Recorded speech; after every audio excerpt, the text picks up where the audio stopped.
10th, rapper Gucci Mane and two others were allegedly kidnapped and robbed at gunpoint at a music studio located on Dallas Parkway. They say the ringleader behind this attack was another rapper, R.I.C.H, alleging he was the one who set up the meeting to discuss his recording contract.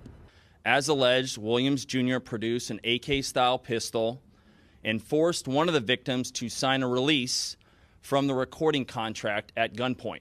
Officials say a total of 9 suspects were involved, including R.I.C.H's father and rapper Big 30. The remaining conspirators displayed firearms and robbed the other victims of Rolex watches, jewelry, cash, and other high-value items. One of the victims was actually choked by one of the defendants to the point of near unconsciousness. Now, you can see this is a major situation. This ain't he say, she say. This is the government stepping in. And when the feds step in, that means something serious happened. Now, let me lay this out clean. We're not talking about a random street incident. We're not talking about somebody getting caught slipping outside the club. This was a business setting, a studio, a place where you're supposed to be safe. And according to what's being reported, this turned into an armed takeover. Not an argument, not a scuffle, but an armed situation. Now, let me paint this real simple so everybody can understand it. If you leave in the club and somebody rob you, you might just say, I got caught slipping. You might take it on the chin. You might just charge it to the game. But this ain't that. This is you showing up to work,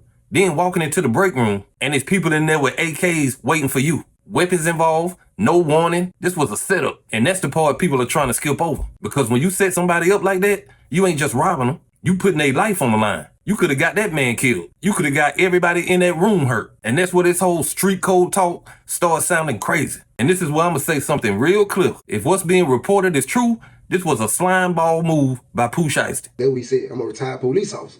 With that being said, Gucci been having the same security guard for a while. So if I don't know what the fuck going on, but if a move got put on WAP or however it went, I don't think it's WAP the one that's talking. I don't think it's WAP the one that's pressing the issue. But the security guard, the one that's the retired police officer, you can't tell him what to do with his life. That man 50-something years old. He got a wife and kids and family and all that old shit. You can't tell him what to do with his life. Now, this is going to be interesting. It says all the people, all the victims, okay?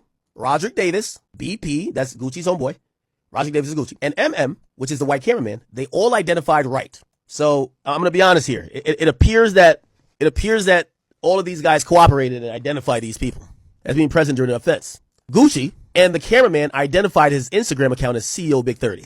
Okay, so, with all due respect here, no diss to Gucci. I love you, Gucci. Don't know if you're taking a stand, but Gucci's doing the identification.